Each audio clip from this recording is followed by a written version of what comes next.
Hello, once again, everyone. I'm your host, Ray Shasho. Welcome to another edition of Interviewing the Legends, brought to you by the Rockstar Chronicles, Series 1, my new book featuring over 45 intimate conversations with the greatest music legends the world will ever know. And it's available now on bookbaby.com and amazon.com. Well, Kate Taylor's first album was in 1971 entitled Sister Kate. And now Kate reunites in the studio with legendary producer and music artist Peter Asher and some of the original Sister Kate musicians. Wow. To make a new record, guitarist Danny Kortchmar, bassist Leland Sklar, drummer Russ Kunkel, who also played on Brother James, Sweet Baby James, are among the Sister Kate alumni, who have returned to the studio with Miss Taylor and Mr. Asher. Guitarist Albert Lee and Waddy Wachtel, along with violinist Scarlet Rivera, known for her work with Bob Dylan and the Rolling Thunder Revue. Also play on the new album, Why Wait, on Red House Records, Compass Records Group, and it's now available on amazon.com. We have two special guests today, singer-songwriter, musician, and only sister of renowned singer-songwriter James Taylor, legendary folk artist Livingston Taylor, and late singer Alex Taylor. Sister Kate Taylor, and legendary guitarist, singer, songwriter, manager, producer, and half of 60s hitmakers dynamic duo of Peter and Gordon, Peter Asher. Hello, both of you, and welcome to the show. Hi. Thank you. Very good to be here. Thank you, Ray. Thank you for having us. Kate, I did a Zoom interview with your brother last week. Oh, you did? Livingston. Oh, isn't that great? Oh my God, he was awesome. He sang, he played piano, he played guitar, he gave us music and life lessons. Yeah, Oh, yeah. You can't stop him. He's a ball of fire. that's right. He is a whirler. He's a whirling dervish of a man. What a wonderful guy. He's so cool. He's so cool.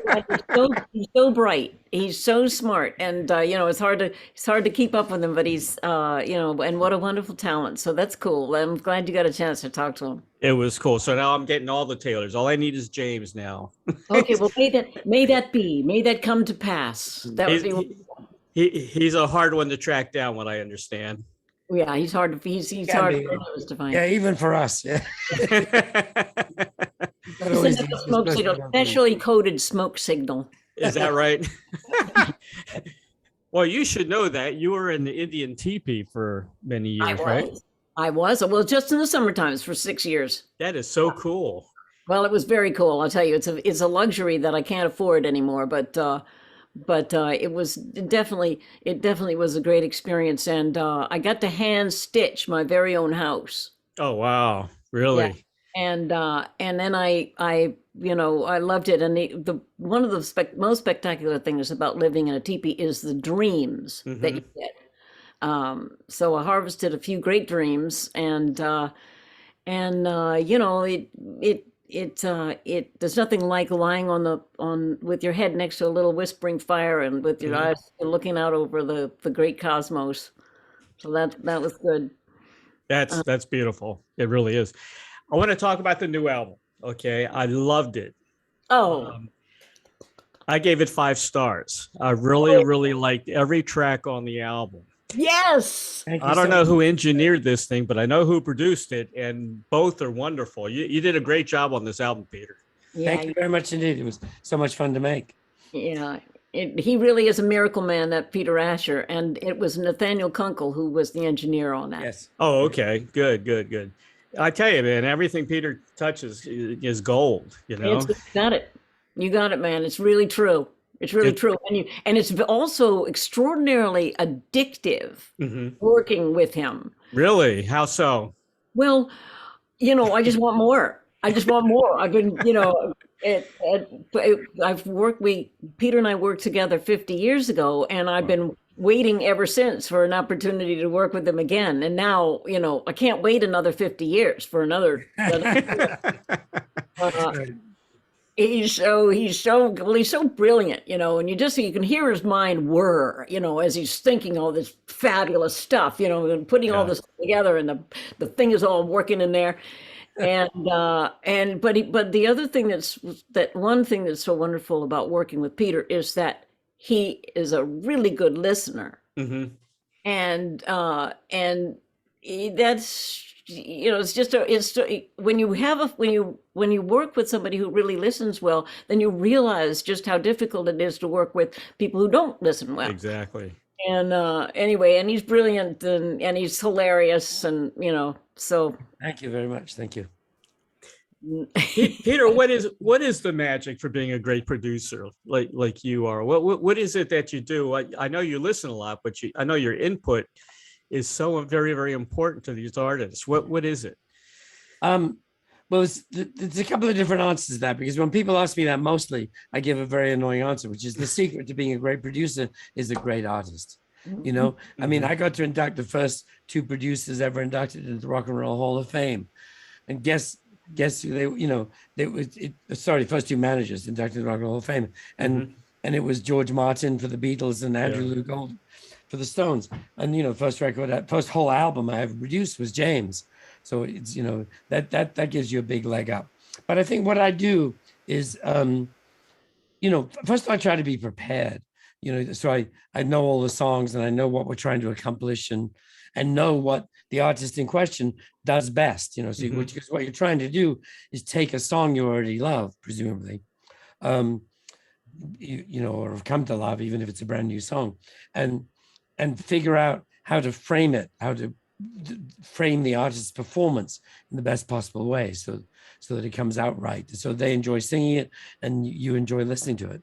So it's quite a lot of it, I think, is in the pre-production and the planning and stuff, and then in the studio it's a combination of trying to get things done in an efficient and reasonable way, because especially these days when both time and money are not as lavishly spent as they were in the good old days, and then it's the question of making sure you know where you're headed, that you and the artist are in sync in terms of where you're trying to take this thing. Now, did you have any input on mostly, I guess a lot of these songs are cover tunes. Yes. On picking some of these songs, or? Oh, yes. We did. We both did. Okay. Yeah. How difficult was that? Because I mean, you really got songs that are all over the place, really. You don't have one genre like rock or soul or R&B or anything like that. You really picked a nice selection of tunes. Well, I try, most of them, the ones I picked were they're just songs that I've always liked and have in the back of my mind. And a song like Long Distance Love, which is not one of Little Feat's biggest songs, but it's just a song I've always particularly liked. And I thought, well, Kate could really sing that well, with her sort of soulful yet slightly folk style. And she did. No. Kate, you have a wonderful voice. I love that suggestion of Long Distance Love. I love that song, and I had not sung it before, and so it really was.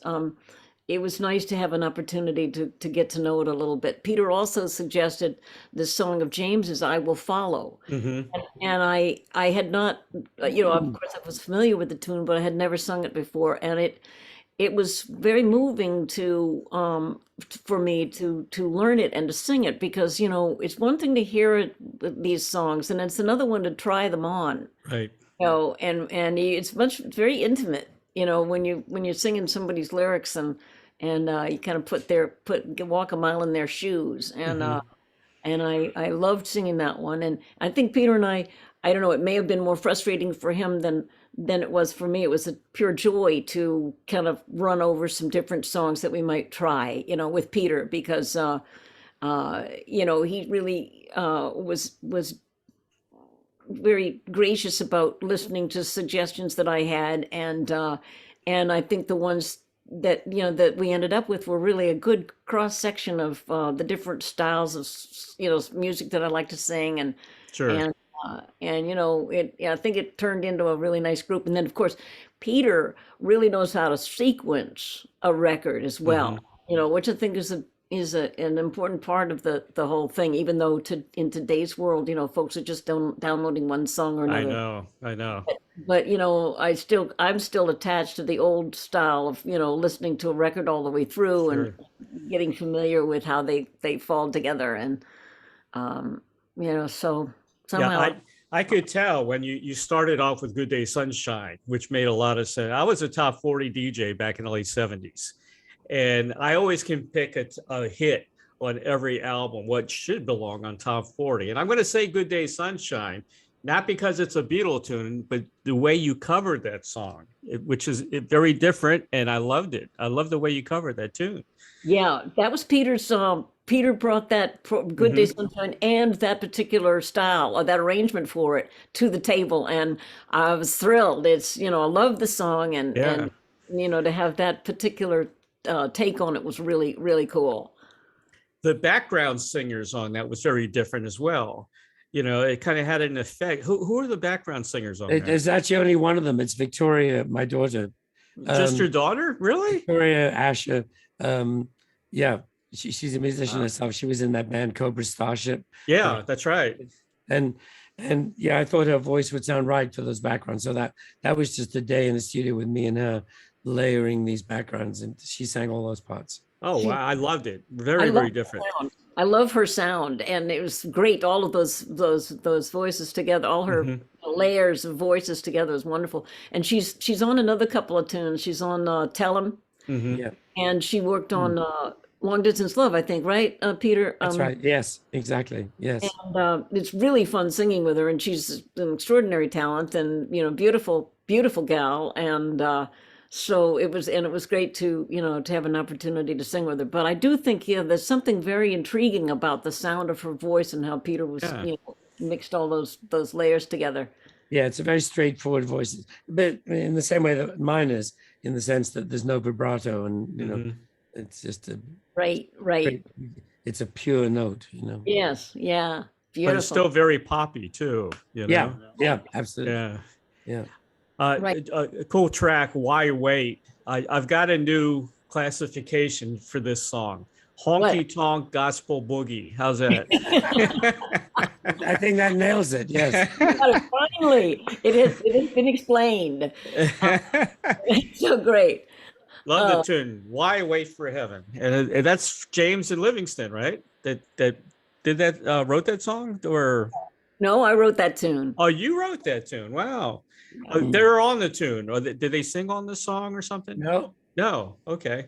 I thought they did. There's a connection. On that song, my two daughters.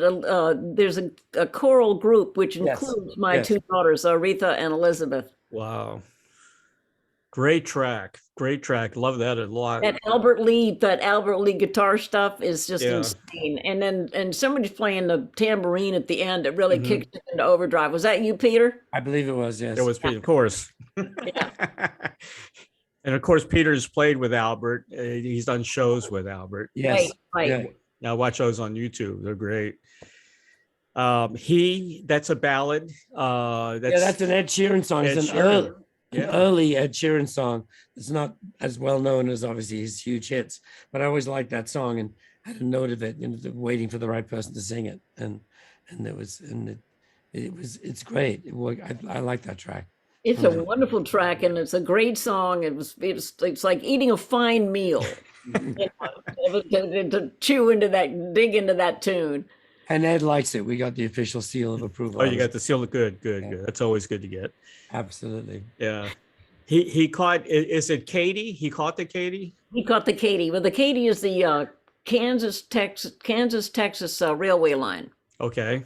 And so they called those trains the Katy. And that was a song written by Taj Mahal and Peter, who was his co-writer there? James, Rachel, yeah. And this was a song also that Peter I had suggested, and I was thrilled to do the song. I remember it as a younger person playing it a jillion times with my Taj Mahal record, but loved singing it, and I think it must have been played a lot in the house because I think James, it was a favorite of his too, and he used to have it in his set long ago. He did, yes. Yeah. And you switched that around, right? To he caught the Katie instead of she caught the Katie. Yeah. Yeah, that was very clever. They caught the Katie. Yeah. And now it's All days. going. Everybody's in on the mix here. Yeah, Yeah, that's right. yeah. Yeah. I will Love- follow, of course, James Taylor. Yeah. That was a big favorite of mine on the album. Oh, great. Yeah, I think Peter did a beautiful job of pulling that piece together. And here's a tune that surprised me. I haven't heard this song in a long time. Was "Tell 'Em." Yeah. That was I guess the tune was a hit with the Exciters. The Exciters, yes, exactly. Way back when. Yeah. Yeah.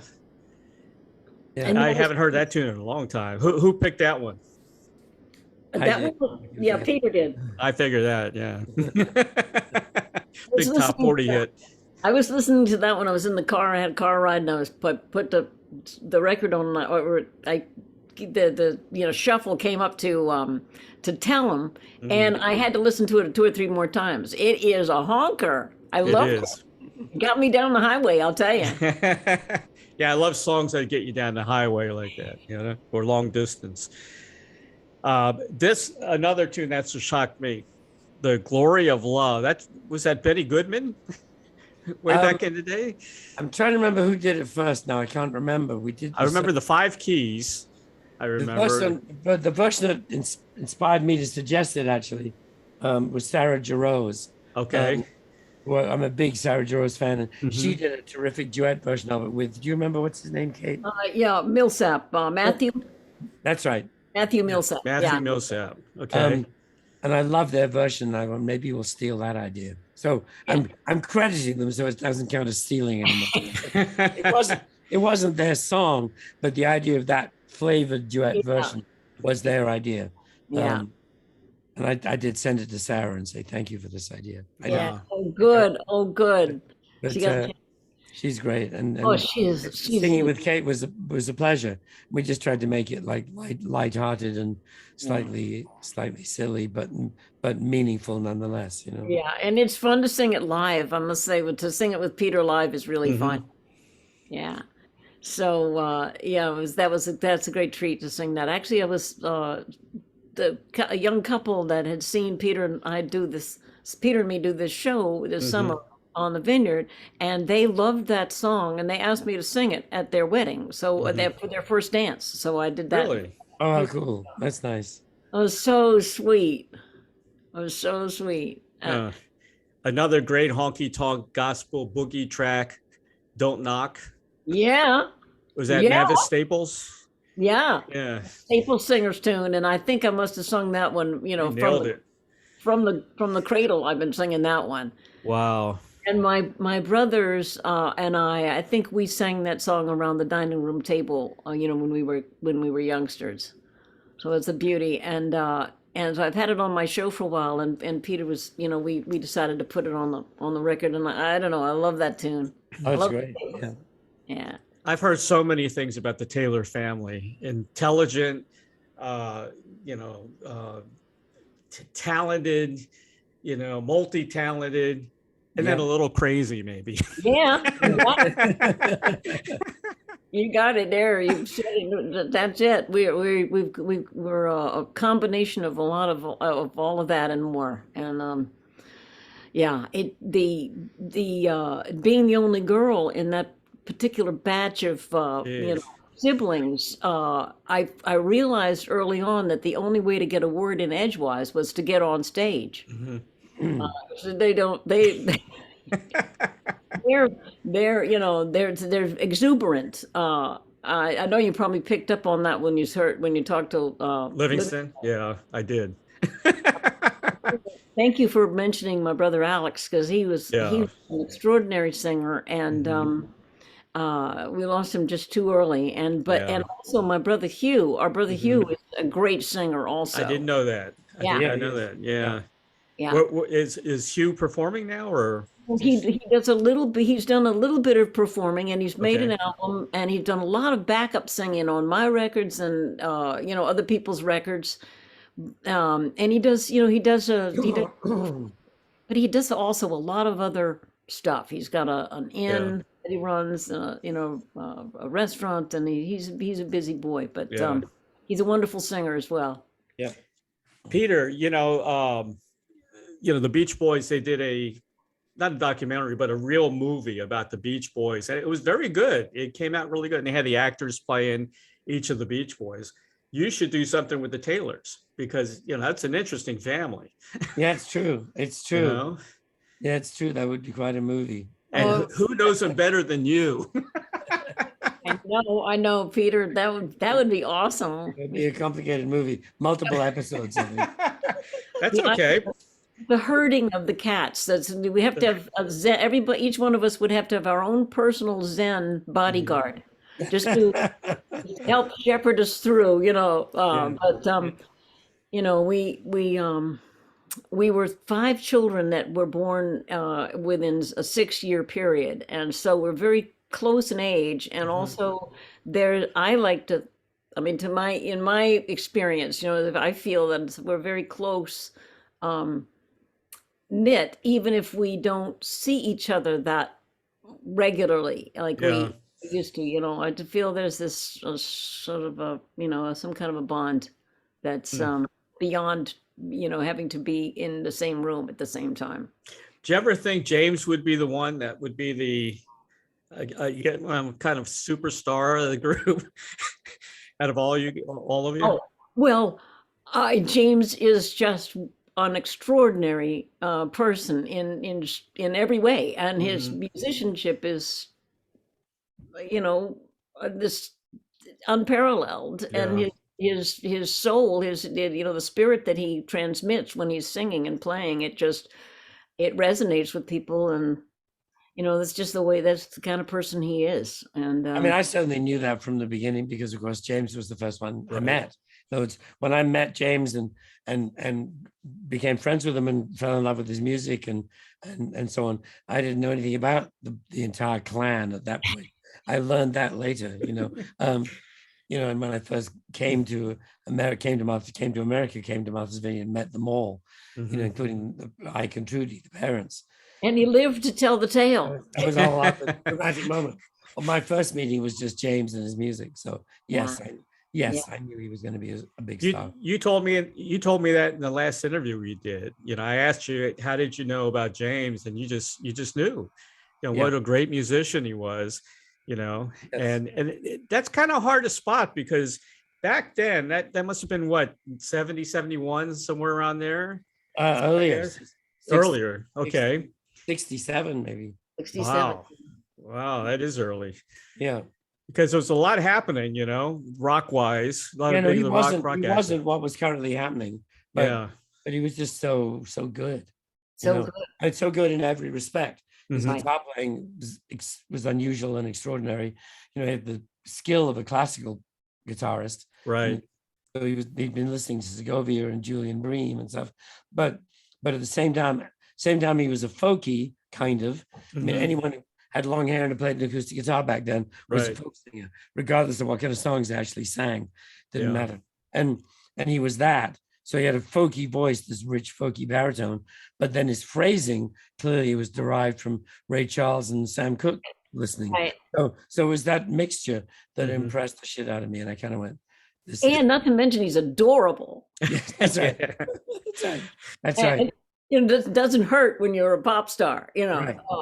But it was easy. I that's when I say Peter was a great listener. Well, he heard James going away on a couple of strings and bang, that was it. You know from note one that the guy's got something special. It was in my flat in London, and I guess 67. Yeah. Peter, were you the one who got him on Apple Records, and did you introduce him to the Beatles, or how did? Yes. Yeah. Okay. But I mean, I was signing him anyway. I mean, I was head of A&R for Apple, so right. I could sign people. And so when I heard James, we were introduced by Danny Kortchmar, and James came to my flat in London, and I basically said, "You're very good. Would you like a record deal?" And he said, "Yes, please." And so I explained to him whose label it was, and took him in the office a few days later. Did he say that? Did he say yes, please? Was he? Yeah. That's as I recall it. The conversation was that quick. I love that. He was the first artist signed to Apple Records, and his parents had to sign the contract because he wasn't old enough. Really? Yeah. So and then Peter and James were working together on this record, and I thought I better go over there just to make sure that James is being treated properly. See who this creepy English guy is. Yeah. Exactly. And so, I felt it was my sisterly duty as his younger sister, which I am. Yeah. But we're only a year apart, so anyway, I got over there, and James took me to Apple and introduced me to Peter, and it was a thrill. It was a sort of very exciting for me, and I was delighted to get to see that. Yes, in fact, he was being treated very well. Mm-hmm. And they were real Beatles. I got a chance. James was walking me up the stairwell at Apple Records, and who was coming down the stairs but Ringo Starr. Ringo. Yeah. Oh my God! You never forget your first Beatle. Yeah, your first Beatle. That's funny. Peter's going, no big deal. I know these guys from way back when, Hard Day's Night, and before that.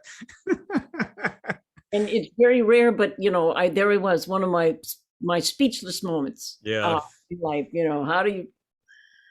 what do you say? To these guys. Yeah. It's so funny to see artists go gaga over their heroes. The same thing I talked to John Anderson from Yes, and he did the same thing when he met it was either Paul McCartney or George Harrison, and he said you couldn't talk to him. I says, you're John Anderson from Yes, why can't you talk to him? He says, because he's a Beatle. I can't wait for this. Are you going to be previewing this Peter Jackson series on the Beatles? Peter? I'm seeing it tonight, actually. Yeah. Oh my God, I'm so jealous. I can't wait to see it. Is that Get Back? Is that Get Back? The 2-hour version, there's a screening tonight, premiere. Oh my God, that's gonna. I can't wait to see this. This is gonna. The whole thing is 6 hours. Wow. Oh, is that right? Wow. I don't know. It's 2 hours a night, isn't it, or something on Disney? I'm there. That's gonna be awesome. I'll be one of the millions. You know how they used to say that the Ed Sullivan Show when the Beatles played that there were no hubcaps stolen in New York City. Right. Well, I believe that this is going to be the same thing when the Disney Plus. Everybody's going to be watching the Beatles. I think you're right. You were getting pretty big at one time. You were hobnobbing with everybody back when your album came out, when Sister Kate came out, and then poof, you decided. Where'd she go? Yeah, where'd she go? But she ghosted us completely. What happened? Well, I went home and I went into a friend's teepee, and that was it. I said I got to have one, and I realized now, as I look back on it, that I really was needing some grounding. Mm-hmm. I was a little bit untethered, and I have a feeling I could have fallen down a rabbit hole that could have been somewhat destructive for me. I look back on it now, and I think that was part of my subconscious decision making. Peter and I had worked on this record, and he was my manager, and we had plans to start a new record and keep it going. And the one thing that made me feel like I could leave him was, to pursue other things, was that in the wings was our dear and darling and extraordinarily talented friend, Linda Ronstadt, who, kind of, could fill the void that Kate Taylor was leaving behind. Wow. And now, I'm so grateful to have a chance to work, to have been able to work with Peter again. And so you're the real Linda Ronstadt. Pardon? You're the real Linda Ronstadt. That's right. It was supposed to be you. I'm the blonde-haired Linda Ronstadt. She's an extraordinarily gifted musician and singer, and the work that they did together was so important and so good for us. I'm Linda's just great. wonderful that they got a chance to make that music, and I got a chance to live in a teepee and raise some, have a wonderful life and raise some kids and do some music on the side all along the way, and then have this dream come true of being able to work with Peter again. So you look like a happy person, like you've always been a happy person. So it all worked out for you, I think. I think it all did in the end. Yeah. Oh yeah, for everybody. I was on a conference call with Linda Ronstadt, Dolly Parton, and Emmylou Harris. You should hear those three together. They're crazy. Oh, I love that. Oh my God. Can you imagine? Well, I mean, you don't have to imagine. I was there, yeah. How's Linda doing? Have you guys talked to her recently? Or I see her as often as I can. I've got to go up to San Francisco. She's doing as well as can be expected. She's in good spirits, but she has a very unpleasant disease that gets worse. So it's she's not doing great, but she's doing as well as she could. Didn't she get re-diagnosed? I read or something like that. Well, it's not Parkinson's now. It is Parkinson's. It's related to Parkinson's. It's supranuclear palsy, which is like Parkinson's, only worse. Oh, it's worse. I didn't know that. Yeah, it's worse. It's meaner. Oh my goodness. It's a grim disease. So yeah, she's dealing with it. In an incredibly sensible and highly intelligent, scientific way. Yeah. Which is the only way to, it's a science project. But yeah, it's a deeply unfriendly disease. I think it was so cool when she brought out her the Mexican roots, and then she toured and did the mariachi. I went to a show and I saw her do that. It was wonderful. Yeah, we had a whole production thing. Yeah, it's set design. Tony Walton did the sets and costumes. It was the outfits were out of this world. Yeah, it was a great show. I really enjoyed that. My mom was Cuban, so I really enjoyed it. And to see her speaking Spanish like that, man, that was cool. No, she doesn't speak it. She sings it. Really? She fooled me. She got a great accent. Oh, she does. No, that's what's so peculiar. Yeah. See, it's weird, but two things. When she called it Canciones de mi Padre, that's what it really was. She learned those songs sitting on her father's knee. He was a brilliant singer, Gilbert, and of course, totally fluent in Spanish. But at that time in the 50s, you were told to absolutely not ever speak Spanish in front of your children. Really? They must be proper Americans and they must speak English all the time. So you were literally bullied into not speaking. Now, of course, everyone knows. It's obvious. You speak English at school, Spanish at home, translate for your granny, and it's the way the world is supposed to work. Everything's good. But that generation, they were vigorously prevented from. So Linda learned to sing all those songs in Spanish perfectly, but doesn't speak Spanish. That's amazing. So we do these shows, and she'd be singing like an angel. Yeah. And people would come up afterwards and go blah blah blah, blah. And she would go, "I'm really sorry. I know what the songs mean, and I know how to sing the words, but I don't speak the language." Oh my God, that's fascinating. She learned by the sound. I love that. Got her accent. Now, of course, as I said, it's the exact opposite. Yeah, her accent was perfect because she'd learned the songs perfectly. And knows what they mean, but her Spanish is minimal. And now I see her roots, in her eyes. Yeah, she's got the eyes that totally. I can see that the Spaniard type eyes, I guess. Yeah, I want to finish the album. The last couple of go ahead. The last couple of tracks, Crystal Blue Persuasion, the Tommy James tune. That was the Kate scheme. I was initially dubious, but she was completely right. She made it work, and it's wonderful. Great cover. When she first started, really? No, I had an opportunity to sing that song with Tommy James at this celebration of his 50th anniversary in this music business, and they threw a big concert in New Jersey, and we had become friends. We had some mutual friends, and they invited me to sing with him, and. My friend Nick, he said, "Well, you should consider seeing if you can sing, with him on Crystal Blue Persuasion." And I thought, well, that's a lovely tune. So I learned it up. Beautiful. And we sang it with Tommy. And then I said, man, I want to work this into my set. So I put it in my show, and I people would come up to me afterwards going, I love that song. That I haven't heard in ages. Thank you so much for singing it. And then I got a chance to sing it for Tommy. He was in the show. He was in the audience at a show I did down at the Cutting Room in New York City. And I sang the tune, and he stood up and gave me a standing ovation. I said, very nice. I've done something right.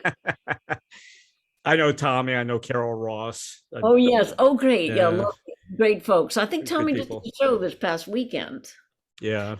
Anyway, so I think Tommy's a lovely guy. And but I think the lyrics of that tune just seem to fit with what's going on today, Exactly. Yeah. And of course, Peter did a great job finishing the album with Stop the Wedding and Beams of the Queen. Yes. Yeah. Those are both Kate. Kate can tell you about both of those. Okay. The Etta James, I heard that, I must have played that Etta James album 100,000 times, and Stop the Wedding was on that record, and I thought, God, I added it to my set, and, I've been singing it for a while. Of course, it's not the kind of song you want to sing at a wedding. Stop the wedding. Stop the wedding. But it's a fun one. It's a really fun one to sing. And then I also used to, so when I'm sort of talking about the tune, I'll say, well, look, Etta James sang this. Do not listen to her version. You'll never go back to mine. No. But anyway, my daughters sing on that with me, as well as a chorus of Peter and Jeff Allen Ross, our music director and keyboard extraordinaire, and Bill Sinkay. They all sang on it too. So we had this power packed chorus of plaintive wedding goers who are saying, no, don't do it. I was at a wedding one time. I was outside in a beautiful setting, there's all these people, everybody's gathered around this, pastoral scene in front. There's a road that's going by, and the bride is just coming down the aisle, dum, dum, ba-da, and there's a car that goes by, and somebody yells out, don't do it. Oh my God! They forged ahead, and they're doing fine. But good. Oh my God! Things that happened at a wedding. And then the Beams of the Queen is a song that my nephew, my brother Hugh's son, Isaac Taylor, wrote, and he lives at the foot of the Gay Head Lighthouse up in Aquinnah on the Vineyard, and he sees that light come around, and shine in his front door every night, and he's very attached to it, and then he called it the Queen because it's shaped like the Queen on a chessboard. And then I've been working with these gals. We just get together and we play ladies' luncheons where we outnumber the other guests. Actually, we call ourselves the Ukuladies, and I like that. We just played at Birdland on Tuesday night. So the Ukuladies, we were, that's our greatest hit, and we played it and we played it and put it on the album, and it's really, so it's a wonderful tune, and it sounds good with all those ukuleles singing it and playing it. Another intelligent music artist, Isaac Taylor. Is there any dumb Taylors in your family? No. Gosh, unbelievable. No. You guys had great genes, man. Yeah. I don't know what happened. There's just some incredible, and my father was a professor of medicine. He went through medical school. He was, then my mother was, they were all, hardwired in. We were going to have, go through high school, have this higher education, go to college, become these professional, something or others. And, no, it ends up none of us went to college. And you're kidding me. Really? No, I'm not kidding. But I tell you, my brothers are, some of the most, intelligent people that I know. And they're extraordinarily curious and tuned in. It's an extraordinary bunch, I'll tell you. I got to mention your dad, man. Your dad was brilliant, Who, mine or Peter's? Peter's. Oh no, it was a Peters. Was it Peters? Yes. Richard Asher. You're right, Richard Asher. They're both brilliant. Oh my gosh, They should have Yeah. met. It would have been nice. Yeah, they should. Yeah. But My father was extraordinary. Yes. My wife's a retired nurse. I want to tell her all about your dad. Great. I want her to read up about. His books are worth reading. You can still get his collected writings, and they're very good. Incredible. He said many clinical notions are accepted because they are comforting rather than because there is any evidence to support them. And I believe that. That happened to me. I was just in the hospital for several weeks, and they never gave me a direct, diagnosis. They couldn't figure it out, so they kind of said, "Well, it's probably this." Right. And that's exactly what happened to me. That's exactly right. Yeah. Wow. Well, I hope you're feeling all back together. I had a scare, but everything's good now. Good. Great. Well done. Yeah. Good. Yeah. I want to mention also the people the wonderful, wonderful musicians that are on the album. These guys have been around forever. They've been on so many songs over the last 50 years or so. I mean, Russ Kunkel, the drummer. Yeah. Sweet Baby James was the first album he ever played on. Incredible. I mean, one of my favorite singers was Nicolette Larson. He was married to Nicolette Larson. Yes. Incredible. What a wonderful player. Oh my God. And he was the discovery of Peter's. Peter. Really? Yeah, I found him at the rehearsal. We wouldn't have had great music if it wasn't for Peter. You know that? Thank you, Peter. He told John and Paul that he thought it was a go with that new song they'd just written, namely "I Want to Hold Your Hand." That's right. We have Peter to thank for that. What if Peter said, "Man, I don't like that song. It stinks." Start again. That's funny. That's incredible. And of course, Peter's got 1,000 stories. I'm going to mention your book, by the way, in a second. Oh, thank you. Yeah. Feel free to do so. Oh, yeah. Thank you. Oh, you mean this book? That book. Yeah, that's it. Which is on Amazon.com. That's right. That's right. What you put But I that will out? show you something exciting. Okay. The book came out in Russian. You're kidding me. Yeah. Oh God, nice. I don't know if you can see, but it's all goes Cyrillic down here, and all this stuff on the back. It's all fascinating. I know that if I had the book translated back to me, it's probably changed completely, but I'm fine with it because it looks so cool. That is awesome, Peter. My God, congratulations. Well, thank you. Jeez. My goodness. How long did it take you to put that one together? Oh, about a year altogether, I guess. That's not bad. It's based on a bunch of the radio shows I did. Yeah. I did a series of my Sirius XM show that I do every week. I did a series of the Beatles from A to Z, and that's what they based it on. And then I had to rewrite everything, of course.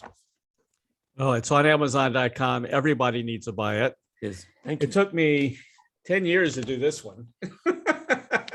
Brilliant. You can say it. The Rockstar Chronicles. All right, I will order that for sure. Those are all interviews I've done over the last 10 years. Oh, great. How And a cool. lot of them are gone, sadly.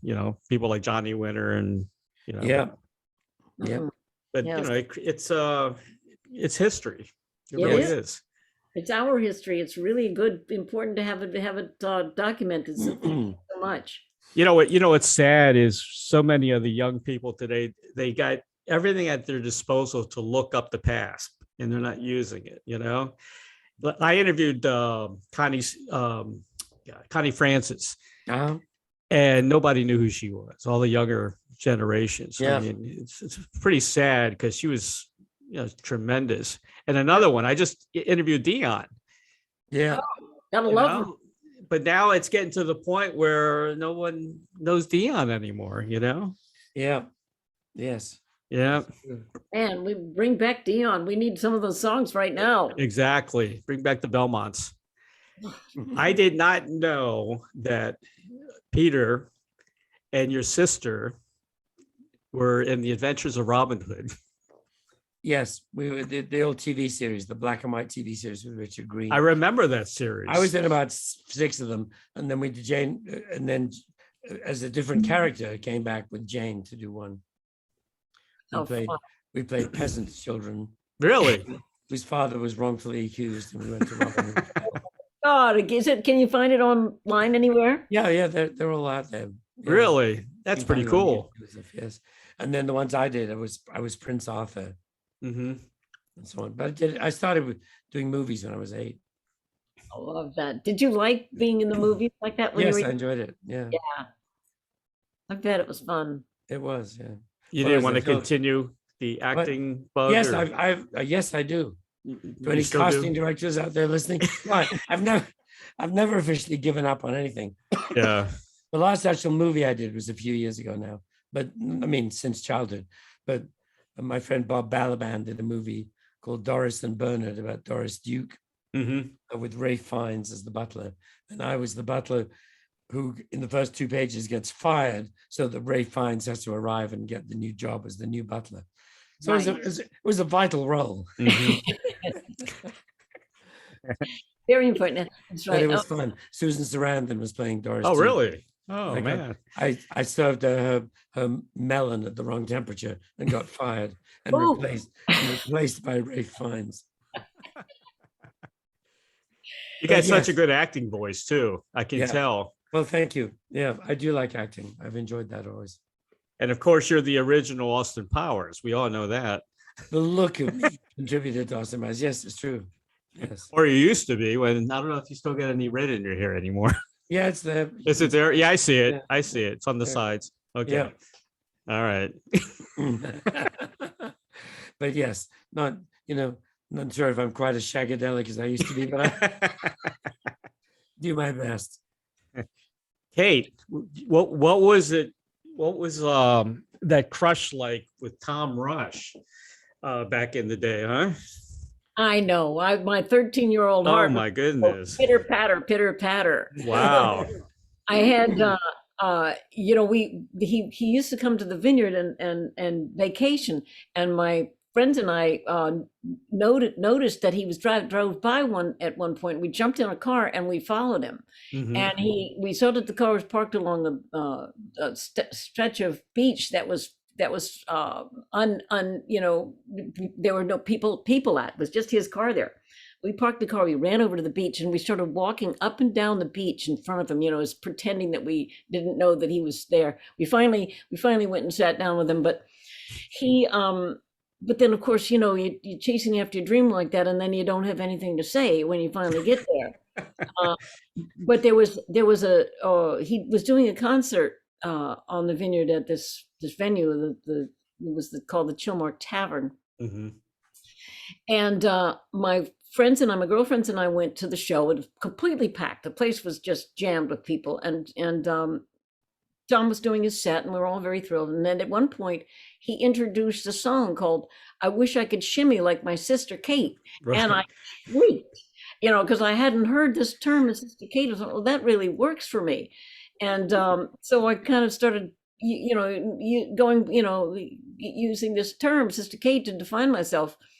And then 50 years later, I was talking with some friends. A gal came up to me and said, "Kate, do you know if they have the technology now to be able to filter out the snaps and pops and crackles from recordings that she had and I said, yeah, probably so. What have you got? She said, well, I have a recording that was cut on lacquer or like acetate recording that was made while the Tom Rush concert was going on, and that in 1962, and so I said, I would love to hear this.